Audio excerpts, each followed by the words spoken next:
ध्यानमूलं गुरुमूर्ते पूजामूलं गुरुपदं मंत्रमूलं गुरुवाक्यं मोक्षमूलं गुरुकृपा। गुरुर्ब्रह्मा गुरुर्विष्णु गुरुर्देवो महेश्वरा गुरु साक्षात् परब्रह्म तस्मै श्री गुरुवे नमः। आकारत्रय संपन्नाम् अरविंद निवासनीम् अशेष जगत्सिंत्रीं वंदे वरदवल्लभाम्। नारायणं नमस्कृत्य नरो चैव नरोत्तमं देवीं सरस्वतीं व्यासं ततो देवमुदीरयेत्। श्रीमन्नारायण नारायण नारायण भजमन्नारायण नारायण नारायण श्रीमन्नारायण नारायण नारायण। लक्ष्मी नारायण भगवान की जय। एकादशी महारानी की जय। वृंदावन बिहारी लाल की जय। आज जो है तो पुरुषोत्तम मास के शुक्ल पक्ष की प्रथम एकादशी है, जिसको कि पद्मिनी नाम से भी जाना जाता है। आज की एकादशी का नाम पद्मिनी एकादशी है। तो आज की कथा का विशेष लाभ है, विशेष महत्व है। कथा जो है वो कुछ इस प्रकार से है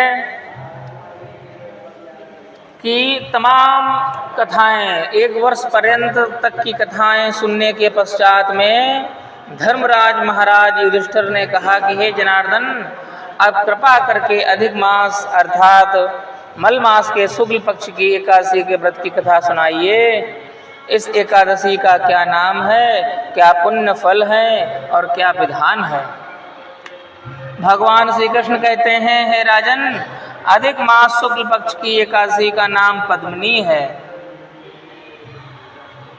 इसके व्रत में भगवान पद्मनाभ की पूजा होती है।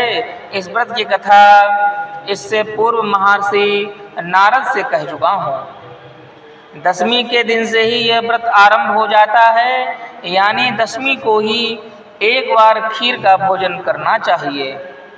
ब्रह्मचर्य धारण कर पृथ्वी पर सोना चाहिए। एकादशी को प्रातः उठकर नित्य क्रिया से निवृत्त होकर दातून करें और कम से कम 12 बार कुल्ले करें। तत्पश्चात मुख को शुद्ध करें। किसी नदी, कूप अथवा सरोवर में स्नान करना चाहिए।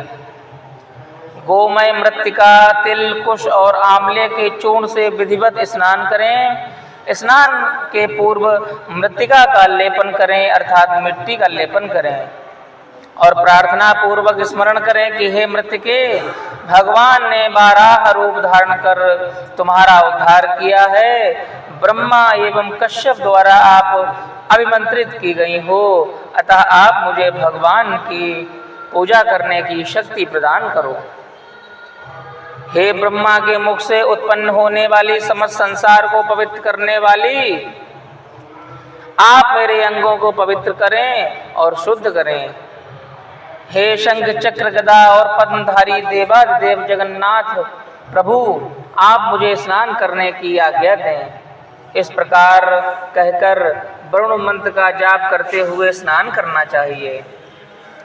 गंगा आदि उत्तम तीर्थों के अभाव में उनका स्मरण करता हुआ स्नान करें और धोया हुआ वस्त्र धारण करें। संध्या वंदनादि नित्य कर्मों से निवृत्त होकर भगवान के मंदिर में जाकर उनकी पूजा करें।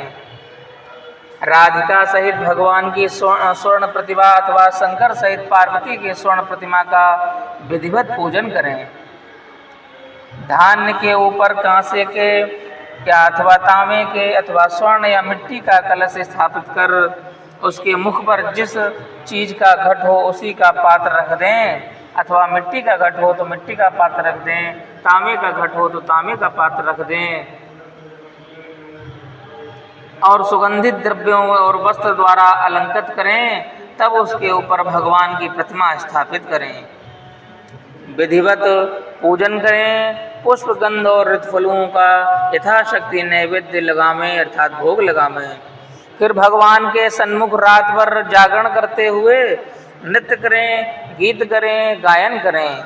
उस दिन किसी पतित अथवा ऋतुमती स्त्री का स्पर्श न करें, मिथ्या भाषण न करें, देव गुरु की निंदा न करें। इस एकादशी का निर्जल ही व्रत करना चाहिए यथा संभव हो। आसक्त हो तो जलपान या फलाहार या अवलंबन लेना चाहिए। रात्रि के प्रत्येक प्रहर में भगवान श्री कृष्ण का, भगवान शंकर की पूजा करनी चाहिए। पहले प्रहर में नारियल का फल, दूसरे प्रहर में बिल पत्र, तीसरे प्रहर में धातु सोना फल और चौथे प्रहर में पुंगी फल अर्पण करना चाहिए। इस प्रकार पुंगी फल होता है सुपाड़ी, तांबूल पुंगी फलम, पान सुपाड़ी। तीसरे प्रहर में सोना धातु फल, चौथे प्रहर में पुंगी फल अर्पण करना चाहिए। इस प्रकार नैवेद्य लगाने से क्रमानुसार अग्निष्टोप, वाजपेयी, अश्वमेघ, राजसूय यज्ञ का पुण्य फल प्राप्त होता है तथा पृथ्वी में उपस्थित समस्त तीर्थों के करने का पुण्य फल प्राप्त होता है। इस प्रकार पूजन करता हुआ रात्रि भर जागरण कर सूर्योदय होने पर स्नान कर भगवान का पूजन करें और ब्राह्मणों को भोजन कराकर भगवान की प्रतिमा एवं घट इत्यादि उनको दान कर दें। हे राजन, पद्मनी एकादशी के विधिवत विधान से जो मैं समुचित तुम्हें सुना चुका हूँ, अब इसी विषय की एक आख्या की यानी एक कथा, जिसको महर्षि पुलस्त ने महर्षि नारद जी से कहा था और जो अत्यंत ही सुंदर और पवित्र है, वह मैं तुमसे कहता हूँ, ध्यान पूर्वक सुने। एक बार कार्तवीर्य अर्जुन ने रावण को बंदी कर लिया था और पुलस्त ने जाकर के उसे मुक्त कराया था। इस कथा को सुन नारद जी ने पुलस्त से पूछा कि हे भगवान, यह बात मेरी समझ में नहीं आई कि त्रिलोक के विजयी रावण को कार्तिक ने किस प्रकार बंदी कर लिया था।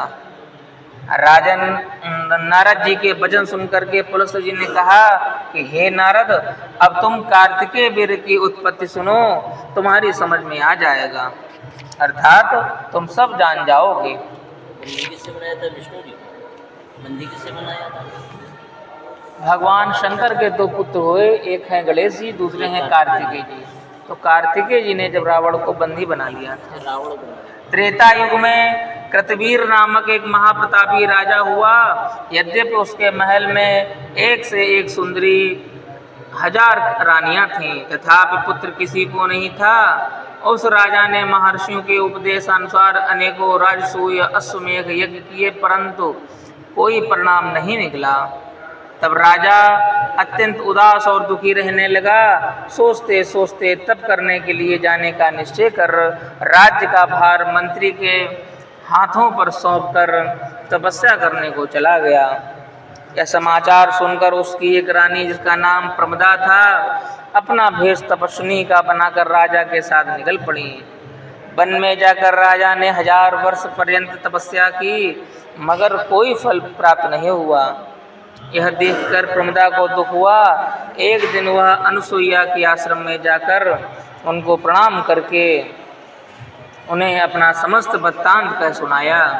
हे देवी, मुझे कोई ऐसी युक्ति बताइए जिससे मेरा मनोरथ पूर्ण हो। रानी की समस्त राम कहानी सुनी।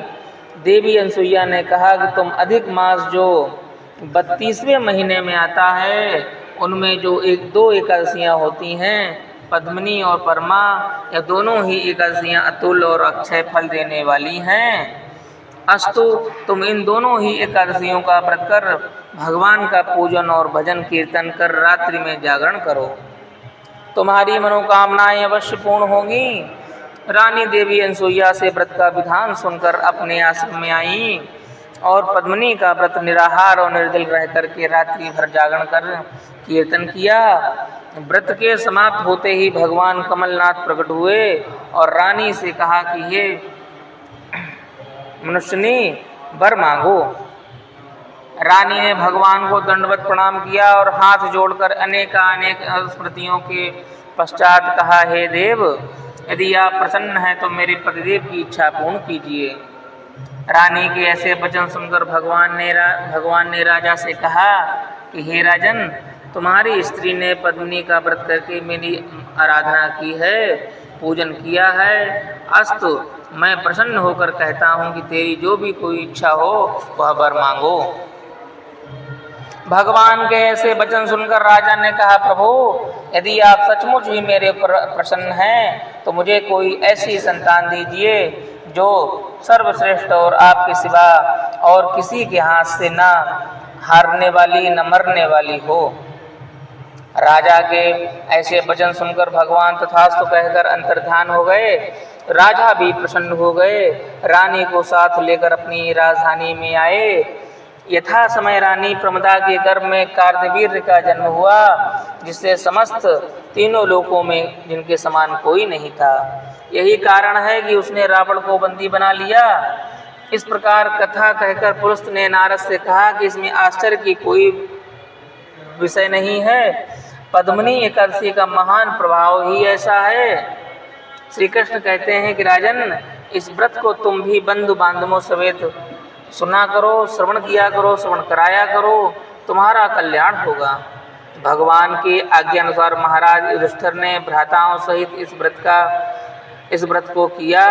मलमास की एकादशी का व्रत करने वाला महान पुण्य का भागी होता है। जो लोग इस कथा को पढ़ेंगे अथवा सुनेंगे उनका कल्याण अवश्य ही होगा, इसमें तनिक भी संदेह नहीं है। अंतोगत्वा मनुष्य इस धराधाम पर समस्त सुखों को भोगकर अंत में वैकुंठ हो जाता है।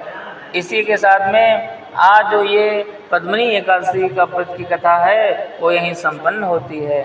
शेष अब आगे अधिक मास कृष्ण पक्ष में परमा नाम की एकादशी की कथा सुनाई जाएगी।